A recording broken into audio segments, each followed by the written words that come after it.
శ్రీమాత్రే నమః. అందరికీ నమస్కారం అండి. Welcome back to our channel. ఈరోజు ఈ వీడియోలో 2026 సంవత్సరంలో జనవరి నుంచి డిసెంబర్ వరకు వివాహానికి శుభముహూర్తాలు వాటి తేదీల గురించి ఈ వీడియోలో అయితే వివరంగా తెలుసుకుందామండి. వీడియోని మీరు ఎక్కడా కూడా స్కిప్ చేయకుండా మొదటి నుంచి చివరి వరకు చూస్తారని ఆశిస్తున్నాను. ఇంకా లేట్ చేయకుండా వీడియోలోకి అయితే వెళ్ళిపోదాము. 2026 సంవత్సరంలో జనవరి నెలలో జనవరి 18వ తేదీ వరకు కూడా ధనుర్మాసం మరియు పుష్యమాసాలు అయితే ఉంటాయండి. ధనుర్మాసం మరియు పుష్యమాసాలు శూన్యమాసాల కారణంగా జనవరి 18వ తేదీ వరకు కూడా వివాహానికి ఎటువంటి శుభముహూర్తాలు అనేవి ఉండవండి. అలాగే జనవరి 19వ తేదీ నుంచి కూడా మాఘమాసం అయితే ప్రారంభమవుతుంది.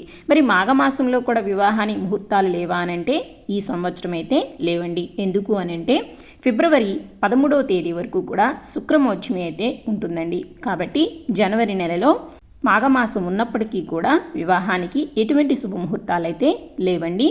అంటే 2026 సంవత్సరంలో జనవరి నెలలో పూర్తిగా వివాహానికి శుభముహూర్తాలు అయితే ఉండవండి. 2026 సంవత్సరం ఫిబ్రవరి నెలలో ఫిబ్రవరి 13వ తేదీ వరకు కూడా శుక్రమోక్షమి అయితే ఉన్నది. దాని కారణంగా ఫిబ్రవరి నెలలో కూడా వివాహానికి చాలా తక్కువగా అయితే శుభముహూర్తాలు అయితే ఉన్నాయండి. అవి ఎప్పుడెప్పుడు ఏ తేదీల్లో ఉన్నాయో ఇప్పుడైతే తెలుసుకుందాము.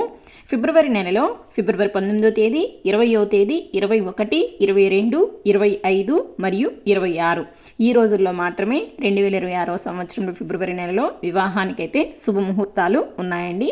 మార్చి నెలలో వివాహానికి శుభముహూర్తాలు వాటి తేదీలు: మార్చి 2వ తేదీ, మార్చి 4వ తేదీ, 5, 6, 7, 8, 11, 12, 13, 14, 20, 21, 25 మరియు 29 ఈ రోజుల్లో మాత్రమే 2026 సంవత్సరంలో మార్చి నెలలో వివాహానికి శుభముహూర్తాలు అయితే ఉన్నాయి. ఏప్రిల్ నెలలో ఏప్రిల్ 1వ తేదీ, 2వ తేదీ, 3వ తేదీ మరియు 4, 5, 6, 8, 10, 11, 12, 13, 26, 29 మరియు 30వ తేదీ ఈ రోజుల్లో మాత్రమే ఏప్రిల్ నెలలో వివాహానికి శుభముహూర్తాలు అయితే ఉన్నాయండి.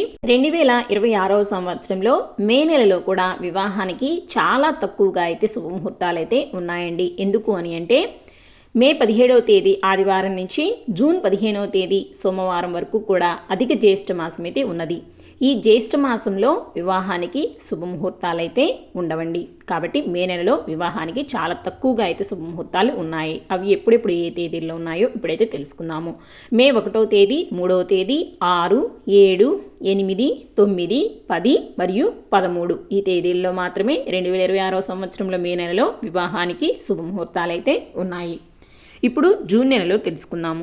జూన్ 19వ తేదీ, 20వ తేదీ, 21, 22, 24 మరియు 25, 26, 27, 28 ఈ రోజుల్లో మాత్రమే జూన్ నెలలో వివాహానికి శుభముహూర్తాలైతే ఉన్నాయి. అలాగే 2026 సంవత్సరం జూలై నెలలో కూడా చాలా తక్కువగా ఉన్నాయండి వివాహానికి శుభముహూర్తాలు. ఎందుకు అని అంటే జూలై 15వ తేదీ బుధవారం నుంచి కూడా ఆగస్టు 12వ తేదీ బుధవారం వరకు కూడా ఆషాఢ మాసం మరియు గురుమోక్షమి అయితే ఉంటాయి. ఆషాఢ మాసం శూన్యమాసము మరియు గురుమోక్షమి ఉన్న రోజుల్లో కూడా వివాహానికి శుభముహూర్తాలు అయితే ఉండవండి. కాబట్టి ఈ నెల రోజుల పాటు కూడా వివాహానికి శుభముహూర్తాలు అయితే ఉండవండి. అందువల్ల జూలై నెలలో కూడా వివాహానికి శుభముహూర్తాలు చాలా తక్కువగా ఉన్నాయి. అవి ఎప్పుడెప్పుడు ఏ తేదీల్లో ఉన్నాయి ఇప్పుడైతే తెలుసుకుందాము. జూలై నెలలో జూలై 1వ తేదీ, 2వ తేదీ, 3వ తేదీ, 4, 5, 9, 8 ఈ రోజుల్లో మాత్రమే 2026 సంవత్సరంలో జూలై నెలలో వివాహానికైతే శుభముహూర్తాలు ఉన్నాయండి. అలాగే ఆగస్ట్ నెలలో ఆగస్టు 15వ తేదీ, 16వ తేదీ, 20, 21, 22, 24, 26, 27, 28, 30 ఈ రోజుల్లో మాత్రమే 2026 సంవత్సరంలో ఆగస్టు నెలలో వివాహానికి శుభముహూర్తాలు అయితే ఉన్నాయి. అలాగే 2026 సంవత్సరంలో సెప్టెంబర్ నెలలో కూడా వివాహానికి శుభముహూర్తాలు అయితే చాలా తక్కువగా ఉన్నాయండి. ఎందుకు అని అంటే సెప్టెంబర్ 12వ తేదీ శనివారం నుంచి అక్టోబర్ 10వ తేదీ శనివారం వరకు కూడా భాద్రపద మాసం అయితే ఉన్నది. భాద్రపద మాసం శూన్యమాసం అండి. కాబట్టి ఈ మాసంలో వివాహాలు అయితే జరిపించరు.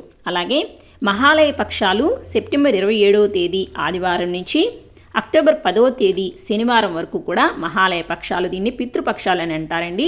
ఈ మహాలయ పక్షాలు ఉన్నప్పుడు కూడా వివాహాలు అయితే జరిపించరండి. కాబట్టి భాద్రపద మాసం మరియు మహాలయ పక్షాలు ఉన్న కారణంగా ఈ సమయాలలో వివాహానికి శుభముహూర్తాలైతే ఉండవండి. అందువల్ల 2026వ సంవత్సరంలో సెప్టెంబర్ నెలలో కూడా వివాహానికి శుభముహూర్తాలు అయితే చాలా తక్కువగా ఉన్నాయి. అవి ఎప్పుడెప్పుడు ఏ తేదీల్లో ఉన్నాయో ఇప్పుడైతే తెలుసుకుందాము. సెప్టెంబర్ నెలలో సెప్టెంబర్ 3వ తేదీ, 4వ తేదీ, 5వ తేదీ, కేవలం ఈ 3 రోజుల్లో మాత్రమే 2026వ సంవత్సరంలో సెప్టెంబర్ నెలలో వివాహానికైతే శుభముహూర్తాలైతే ఉన్నాయండి. అలాగే 2026వ సంవత్సరంలో అక్టోబర్ నెలలో కూడా వివాహానికి శుభముహూర్తాలు అయితే చాలా తక్కువగా ఉన్నాయండి. ఎందుకు అని అంటే అక్టోబర్ 15వ తేదీ గురువారం నుంచి అక్టోబర్ 29వ తేదీ గురువారం వరకు కూడా శుక్రమోర్జమి అయితే ఉన్నది. ఈ శుక్రమోర్జమి ఉన్న రోజుల్లో కూడా వివాహాలు అయితే జరిపించరండి. ఈ కారణంగా కూడా అక్టోబర్ నెలలో వివాహానికి అయితే శుభముహూర్తాలు చాలా తక్కువగా ఉన్నాయండి. అవి ఎప్పుడెప్పుడు ఏ తేదీల్లో ఉన్నాయంటే అక్టోబర్ 14వ తేదీ మరియు 16వ తేదీ, ఈ 2 రోజుల్లో మాత్రమే 2026వ సంవత్సరంలో అక్టోబర్ నెలలో వివాహానికైతే శుభముహూర్తాలు అయితే ఉన్నాయండి. ఇప్పుడు నవంబర్ నెలలో నవంబర్ 11వ తేదీ, 12వ తేదీ, 15వ తేదీ, 16, 18, 19, 20, 21, 22, 25, 26, 30 2026వ సంవత్సరంలో నవంబర్ నెలలో ఈ రోజుల్లో మాత్రమే వివాహానికి అయితే శుభముహూర్తాలు అయితే ఉన్నాయండి. ఇప్పుడు డిసెంబర్ నెలలో డిసెంబర్ 2వ తేదీ, 3వ తేదీ, 4, 12, 13, 16, 17, 18, 19, 23, 27, 30 మరియు 31 ఈ రోజుల్లో మాత్రమే 2026వ సంవత్సరంలో డిసెంబర్ నెలలో వివాహానికి అయితే శుభముహూర్తాలు అయితే ఉన్నాయండి. సో ఇవండి ఓవరాల్గా 2026వ సంవత్సరంలో జనవరి నుంచి డిసెంబర్ వరకు కూడా వివాహానికి శుభముహూర్తాలు, వాటి తేదీలు. అంటే 2026వ సంవత్సరంలో దగ్గరగా దాదాపు 5 నెలల పాటు అయితే వివాహానికి అయితే శుభముహూర్తాలు అయితే లేవండి. కాబట్టి దీని ప్రకారంగా ఎవరైనా ముందుగా ప్లాన్ చేసుకోవాలనుకునేవారు ఈ డేట్స్ని అనుసరించి ముందుగా అయితే ప్లాన్ చేసుకోండి. సో ఇదండి ఇవాళ వీడియోని చివరి వరకు చూసినందుకు ధన్యవాదాలండి. అలాగే ఈ వీడియోకి లైక్ చేయడం మాత్రం మర్చిపోకండి. మీరు చేసే ఒక లైక్ వల్ల ఈ వీడియో మరికొంతమందికి అయితే రీచ్ అవుతుందండి. అలాగే మీ ఫ్రెండ్స్ అండ్ ఫ్యామిలీ మెంబర్స్ కూడా షేర్ చేయండి. రానున్న కొత్త వీడియోస్ కోసం మన ఛానల్ అయితే సబ్స్క్రైబ్ చేసుకోండి. ఇంక ఈ వీడియో మీద మీకు ఎటువంటి సందేహాలు ఉన్నా కూడా నా కామెంట్స్లో అయితే పోస్ట్ చేయండి. మరొక మంచి వీడియోతో మళ్ళీ కలుసుకుందామా మరి. సర్వే జనా సుఖినో భవంతు, లోకా సమస్త సుఖినో భవంతు. స్వస్తి.